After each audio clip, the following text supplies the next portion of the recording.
Salam sejahtera pemirsa HCBN Indonesia dimanapun Anda berada. Senang sekali kita boleh bertemu kembali dalam acara pembacaan buku Yesus Nama di Atas Segala Nama, tulisan dari Nyonya Ellen G. White. Dan pada saat ini kita sudah memasuki halaman ke-269 dengan judul Dipuja oleh Malaikat-Malaikat. Dan saya undang pemirsa di rumah untuk kita boleh sama-sama membuka Alkitab kita di dalam Matius 26 ayat 53. Atau kau sangka bahwa aku tidak dapat berseru kepada Bapakku supaya ia segera mengirimkan lebih dari 12 pasukan malaikat membantu aku? Dan kita masuk dalam inti pembacaannya.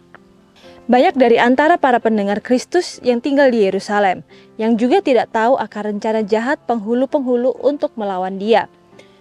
Merasa diri mereka tertarik kepadanya oleh kuasanya yang tidak dapat dihalangi. Keyakinan menyatakan dengan tegas kepada mereka bahwa ialah anak Tuhan. Tetapi setan bersedia memasukkan kebimbangan. Untuk ini jalan disediakan oleh pendapat mereka sendiri yang keliru tentang Mesias dan tentang kedatangannya. Umumnya orang percaya bahwa Kristus akan dilahirkan di Bethlehem. Tetapi beberapa waktu lamanya ia akan menghilang. Dan pada waktu ia muncul kedua kalinya, tidak seorang pun mengetahui dari mana ia datang. Bukan sedikit orang yang percaya bahwa Mesias tidak akan mempunyai hubungan alamiah dengan manusia. Ya, jadi di sini dikatakan bahwa banyak pendengar Kristus itu mengetahui bahwa Yesus yang tinggal di Yerusalem itulah Mesias mereka. Tetapi dikatakan setan tidak akan tinggal diam, tidak akan membiarkan untuk setiap orang itu benar-benar percaya kepada Yesus seutuhnya. Jadi bagaimana di sana dikatakan ia memberikan kebimbangan. Bagaimana pemikiran-pemikiran duniawi orang-orang tersebut itulah yang akhirnya mereka ambil dalam kehidupan mereka sehingga mereka meragukan Yesus itu sendiri. Bahkan di sini juga dikatakan umumnya orang percaya bahwa Yesus itu dilahirkan di Bethlehem, tetapi dikatakan untuk beberapa waktu lamanya ia akan menghilang. Tapi kita tahu bahwa Yesus memang lahir di Bethlehem karena nubuatan juga sudah mengatakan bahwa ia akan lahir di Bethlehem. Tetapi dikatakan oleh Alkitab ada yang meragukan, adakah sesuatu yang baik datang dari Bethlehem? Tapi kita tahu bahwa Yesus mengambil rupa seorang manusia. Ia tidak memilih untuk mengambil rupa seorang manusia yang berada dalam posisi kenyamanan atau memiliki berbagai fasilitas. Tetapi kita tahu bahwa Yesus mengambil posisi dari seorang manusia yang bisa dikatakan sangat hina. Bahkan dikatakan ia lahir pun di dalam kandang binatang. Dan bahkan Yesus sendiri pun mengatakan untuk alas kepalanya atau bantalnya ia tidak memiliki apapun untuk itu. Tetapi di saat itulah Yesus memberikan suatu contoh yang baik atau teladan yang baik bagi kita. Bagaimana dalam kondisi yang sangat mungkin kita bisa bilang jauh berbanding terbalik ketika ia berada di surga dengan ia berada di dunia ini. Tetapi itu tidak membuat dia untuk tidak menuruti apa yang Tuhan sudah berikan melalui hukumnya. Jadi bagaimana ia selalu menuruti apa kata Bapaknya. Dan di saat itulah kita bisa lihat bahwa kondisi lingkungan sekitar kita itu tidak akan bisa menentukan kehidupan kita. Sama seperti Yesus, kita tahu bahwa Yesus yang lahir di Bethlehem. Bethlehem itu bisa dikatakan atau dikenal sebagai kota orang-orang jahat atau para perampok dan penjahat lainnya. Tetapi kita bisa lihat dalam kehidupan Yesus bagaimana ia adalah seorang yang sangat sempurna dalam karakternya. Ia menjadi orang yang mempunyai kasih yang luar biasa. Ia mau untuk melayani orang lain dengan sepenuh hati. Bahkan dikatakan Yesus rela untuk memberikan dirinya meskipun ia harus mengorbankan dirinya sendiri. Tetapi hal itu ia lakukan dengan sepenuh hati dan tanpa bersungut-sungut. Jadi bagaimana di sini kita bisa lihat bahwa Yesus yang kita tahu bahwa sebagai juru selamat kita, apapun dalam kondisi kehidupannya, bagaimana itu ia beritahukan kepada kita menjadi contoh dan teladan bagi kita. Bahwa ia pun bisa mengikuti setiap hal itu dengan sempurna. Lalu di sini juga dikatakan bahwa sementara mereka ragu-ragu antara kebimbangan dan iman, Yesus membaca pikiran mereka dan menjawab mereka. Memang aku kamu kenal dan kamu tahu dari mana asalku. Namun aku datang bukan atas kehendakku sendiri, tetapi aku diutus oleh Dia yang benar dan yang tidak kamu kenal. Mereka menuntut suatu pengetahuan tentang apa sebenarnya asal mula Kristus, tetapi mereka sangat tidak mengetahuinya. Sekiranya mereka telah hidup sesuai dengan kehendak Tuhan, maka mereka akan mengenal anaknya ketika ia dinyatakan kepada mereka. Jadi bagaimana di sini dengan jelas dikatakan, ketika ada keraguan-raguan atau kebimbangan dalam kehidupan mereka, tetapi mereka tetap mengaku bahwa mereka adalah anak-anak Tuhan. Yesus sendiri mengatakan, kalau kamu benar-benar mengenal Bapakku, pasti kamu akan mengenal anaknya. Ketika anaknya itu diberikan di dalam kehidupan kita sebagai manusia yang sudah jatuh ke dalam dosa. Tetapi di sini dikatakan bahwa mereka tidak mengenal Kristus itu sendiri. Bahkan di sini juga dikatakan, Yesus mengatakan, memang aku kamu kenal dan kamu tahu dari mana asalku, namun aku datang bukan atas kehendakku sendiri. Kita tahu bahwa Yesus itu datang ke dunia ini untuk menjadi juru selamat, bukanlah atas keinginan dia sendiri untuk menjadi juru selamat kita sendiri. Bukan atas keinginannya sendiri, tetapi itu adalah perintah Bapaknya. Bagaimana ia yang sebagai pencipta kita, ialah yang harus menebus kita dari setiap dosa kita. Bagaimana itu adalah satu tanggung jawab yang besar yang diberikan oleh Bapa kepada anaknya. Dan di sini juga dikatakan bahwa ketika orang-orang itu mengaku mereka mengenal Bapa, tetapi mereka tidak mengenal Yesus itu sendiri dalam kehidupan mereka. Itu sama seperti kita, anak-anak Tuhan yang mengaku kita mengenal siapa Tuhan kita, tetapi kita tidak menghidupkan karakter Kristus. Kita tidak mau untuk mempunyai karakternya. Jadi kita tidak mengenal siapa Yesus itu sendiri. Jadi bagaimana di sini kembali kita diingatkan bahwa pengenalan akan Kristus itu akan terbukti ketika kita bisa untuk melakukan karakter Kristus itu dalam kehidupan kita. Mungkin kita akan berpikir itu adalah suatu hal yang mustahil karena dia adalah Tuhan. Tetapi kita harus ingat ketika ia berada di dunia ini, ia juga adalah 100% manusia yang merasakan setiap pergumulan yang kita rasakan untuk menjadi atau untuk memilih kehidupan yang benar. Jadi bagaimana di sini kita harus sadari bahwa Yesus pun mengerti perasaan atau pergumulan yang kita rasakan. Jadi tidak ada alasan bagi kita untuk kita tetap mengikuti keinginan-keinginan hati kita saja tanpa kita mau untuk membiarkan Yesus untuk tinggal dalam hati kita dan kita mau untuk lebih mempunyai pengenalan akan Dia dalam setiap karakternya.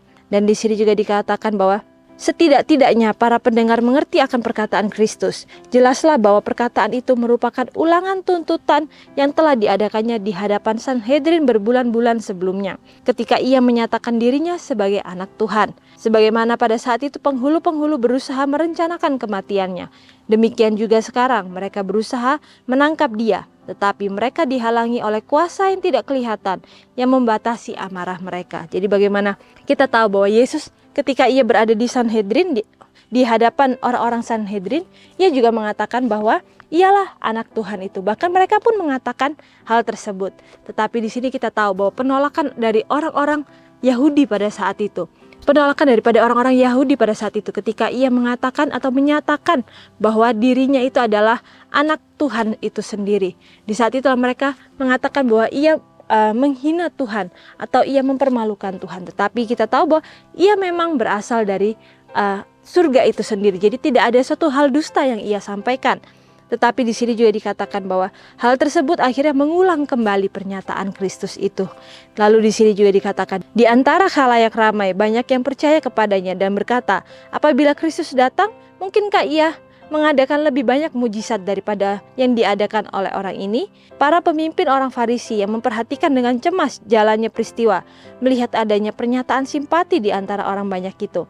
Setelah segera mendapatkan imam-imam besar, mereka mengadakan rencana untuk menangkap dia. Jadi bagaimana di sini dikatakan bahwa banyak dari khalayak ramai itu yang percaya kepada Kristus. Bahkan ketika ada keraguan yang setan berikan kepada kehidupan mereka untuk mengatakan bahwa Yesus yang sebenarnya itu akan datang. Dan mereka pun mempertanyakan apakah kalau Kristus yang datang itu benar-benar datang ke dunia ini, apakah ia akan melakukan lebih banyak mujizat daripada yang Yesus yang mereka lihat ini sudah melakukannya. Jadi bagaimana di sini ada pertanyaan-pertanyaan yang akhirnya bisa menjadi kekhawatiran bagi orang-orang Farisi itu.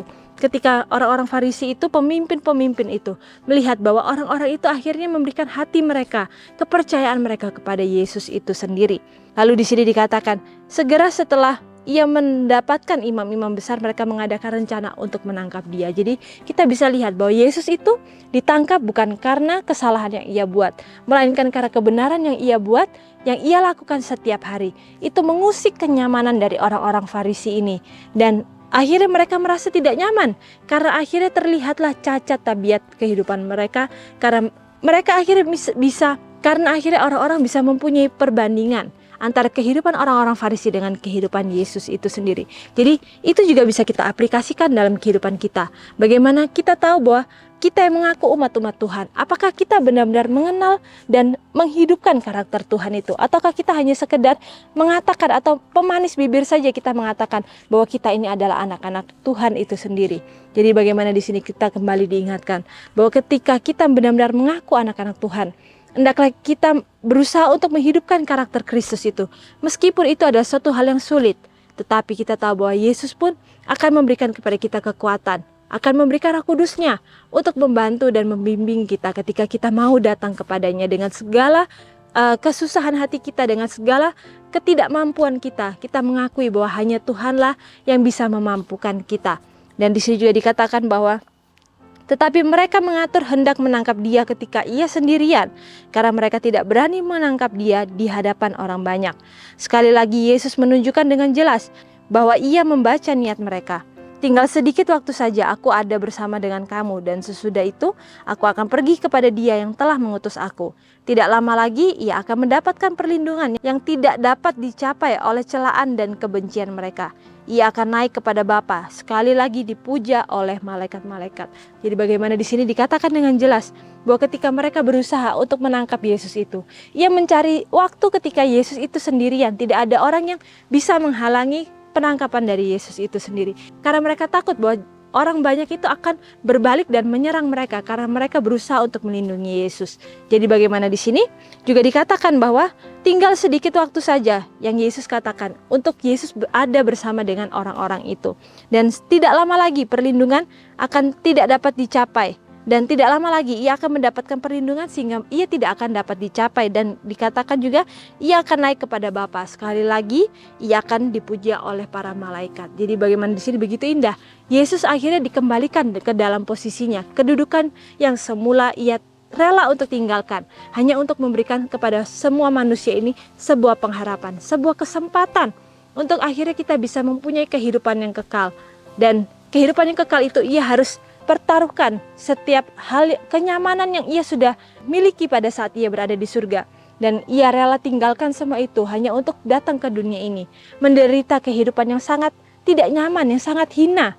Tetapi ia lakukan itu dengan penuh tanggung jawab. Ia lakukan itu dengan tidak bersungut-sungut dan penuh sukacita. Jadi bagaimana di sini kita bisa lihat dalam apapun tanggung jawab yang Tuhan titipkan dalam kehidupan kita, apakah kita mau untuk melakukannya dengan sungguh-sungguh tanpa kita bersungut-sungut ataupun kita mengeluh dari setiap mungkin kesusahan yang kita dapatkan. Kita tahu bahwa dalam kehidupan Yesus ketika ia berada di dunia ini, begitu banyak kesusahan yang ia dapatkan, begitu banyak penolakan yang ia dapatkan.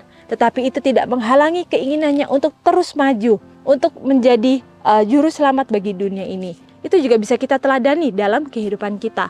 Apakah kita tetap mau maju terus ke depan dan hanya memandang kepada Tuhan saja, sekalipun tentu saja tidak akan semudah itu jalan yang setan ingin berikan dalam kehidupan kita sebagai anak-anak Tuhan.